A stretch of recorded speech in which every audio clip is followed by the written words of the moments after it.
One of my customers supplied goods to me, and I demanded he should give me his account, fintech account number, so that I can transfer with my own fintech account number. You know, he works better. Yes. He refused to send the fintech account, that he wants to send the commercial account number. You know, and for me, I wasn't comfortable, you know, because of delays. I tried to find out why, and he told me that he can't receive such amount of money with that account. That he has it, but he cannot use it for that purpose. Yes. So that's my concern. It's not as if it's not good to receive money with any account number. But my problem is that why did you refuse to receive such amount of money into your fintech account? You know, what's the issue? What is the problem? What's the difference? What's the difference? What's the problem with that? You know, I don't see any issue with receiving a certain amount of money into fintech accounts. The fintech accounts that I know, they are as good as the commercial bank accounts. That's true. Even I know you may be thinking about if an issue comes up with a transfer, a transaction, what will happen? Maybe who would he complain to? Where will he go? And he mentioned that because I asked him further, and he said that they don't have any physical presence. Yes. They don't have any location where he will go for customer complaints, or in case if anything happens to his money, how can he recover it? And I kept laughing at him because ignorance is one thing, but another thing is to admit that you don't know. Yes. You know, it's very hard to convince them. It happens even with my customers too. Some of my customers, they tell you, I don't want to receive money into that. If you are sending 10,000, no problem. Or if you are sending 20,000, no problem. But anything above 100, 500,000, please don't send it to my fintech account. That's the case of this man. But there's no issue with that. There's no issue because these banks, the banking transactions are faster. If you check very well, you see that they are faster. Very fast. And they're even more reliable. More reliable in the sense that if anything happens, they can easily reverse the money back to you. Knowing fully well that you don't need to come to any physical location to claim any issues with them. Building more credibility and trust. Build more credibility and trust with their products. Transactions are easier, they are faster, and they are more reliable with them. We're not trying to market for them. We're just saying it as it is. No, I'm a businessman on the street. I slept over this matter. Yes. Why is this thing happening? There is no issue. Have you heard news of anybody complaining that their money got missing through it happens only when the person did not follow it up. Like if you make a transaction, make a transfer, and your receiver, the recipient did not get the deposit in his account, then the sender should lodge a complaint. You can lodge a complaint with the email. You can also send a message on the hot mobile line, or make a call to them, and they will attend to it. The customer service agents are always on duty. If you send a message to a fintech now, a fintech customer service agent, by 2 a.m. in the morning, don't be surprised that within 30 minutes they will attend to it. Once they hear a beep, they will start attending to your complaint immediately. Unless if that complaint has to be dealt with on a weekday. On a weekend. On a weekend, sorry. Yeah.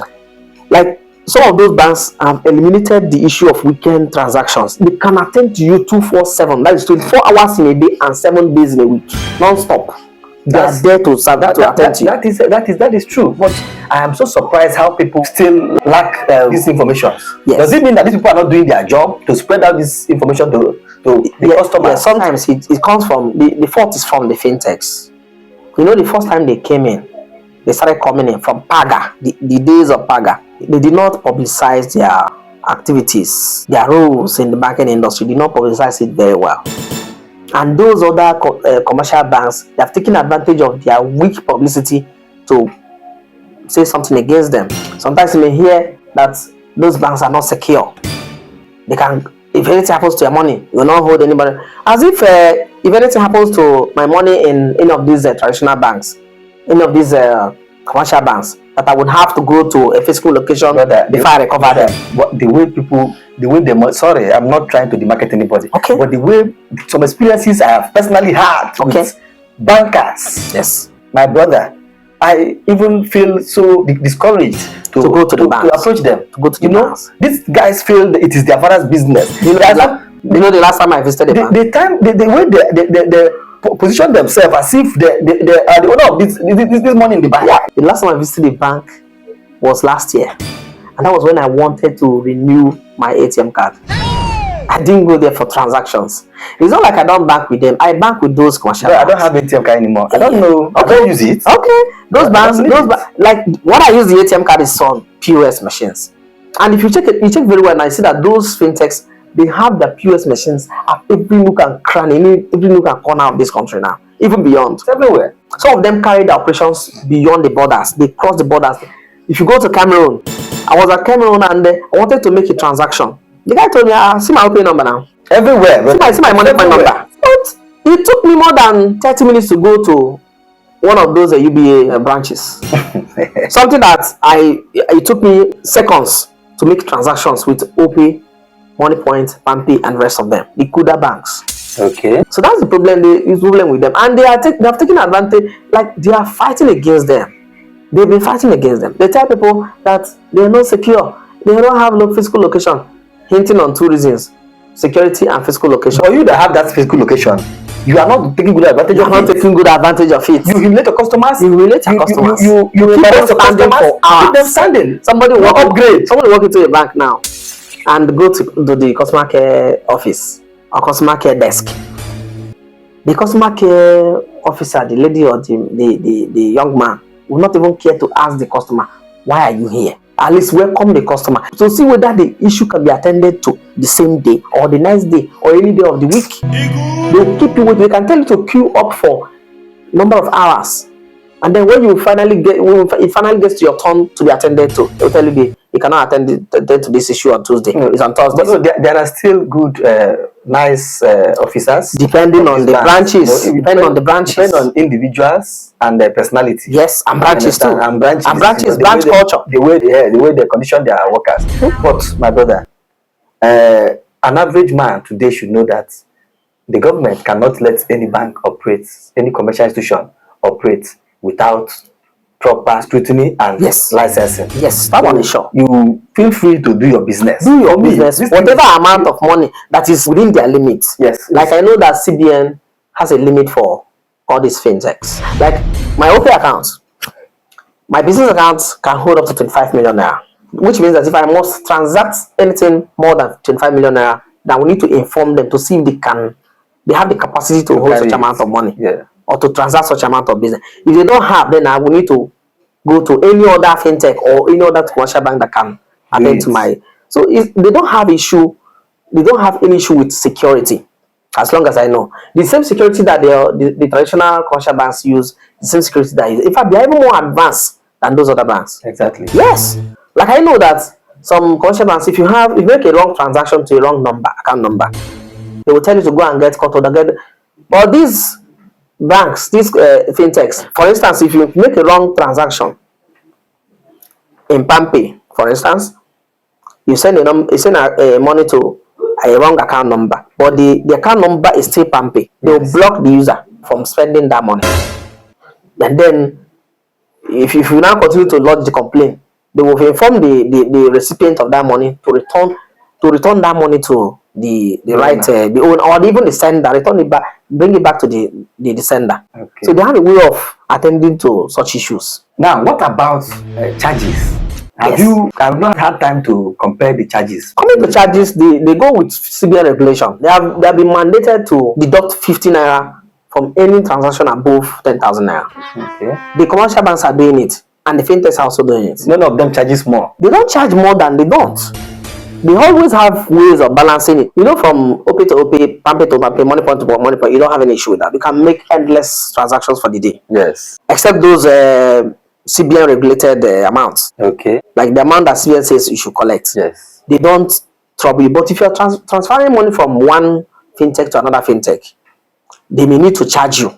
Like OPay now, for instance, they charge money for anything that comes that you're sending to another account that is not OPay. It will charge you. But as long as it's OPay, they don't charge you. That's a nice one. They don't have issue. That's a very nice one. And coming to credits, it is very clear that these commercial banks, they are not ready to give you credits. But the fintechs can easily give you credit for your business as long as you meet up with their requirement. For instance, the buffer, the amount of money that you're supposed to transact with them in a specified period of time, like within 28 days or within 60 days. If you meet up with that buffer, they can give you credit. You qualify for credit for a business, and they have a way of recovering it. They don't lose their money. Like every bank, any banking institution knows that they are there for business. They don't need to lose their money while trying to help you in your business, achieve your own financial dreams. Yes. So they will not lose their money. That is always security.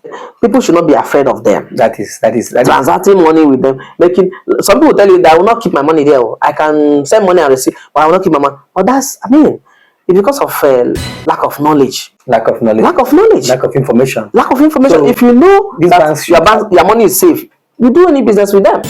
These banks need to intensify publicity. Sure.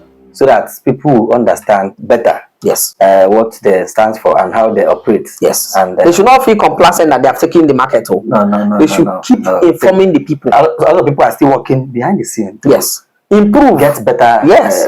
And outperform them. Yes. AI is coming in. Of course. And things are happening. Nobody knows what next. So the amount of money you keep in a fintech does not actually matter. You're free to do business with them. They are safe. They are insured. They have been licensed by the CBN and they're insured by the NDIC. So they are safe and secure to do business with. Exactly. For whatever amount. Like they even have the way you can relate with them. Like some of these banks, they have what they call tiers. They have tier 1, tier 2, tier 3. Yes. Like upgrades. You can open an account with a fintech without any amount of money in it, without showing your BVN, without showing your NIN. But they will tell you hold a certain amount of money in that account. Anything above that amount of money, you need to upgrade. Yes. Show them your NIN, show them your BVN, before you can now deposit such an amount or withdraw. Then, assuming that you open a fintech account and the fintech stipulates that you cannot withdraw more than 50,000 naira in a day. If you must withdraw more than 50,000 naira a day, you need to upgrade to tier 2. And the requirement for tier 2 is your NIN. If you put your NIN without your BVN, it can go. Then another buffer. They say you cannot withdraw more than 200,000 naira in a day. Which means if you don't bring your BVN, they don't have your NIN. If you don't bring your BVN, they will not allow you to transact more than 200,000 naira in a day. But once you fulfill all these requirements, you can transact whatever endless amount of money. Now, wow. You can transact any amount of money within their regulated amount of money that a customer should transact for a day. All right. Thank you for these informations. People need to know it, and it is very, very important to share it. Yes. Thank you for watching. See you next time. Stay with us. Bye. Bye. We are going to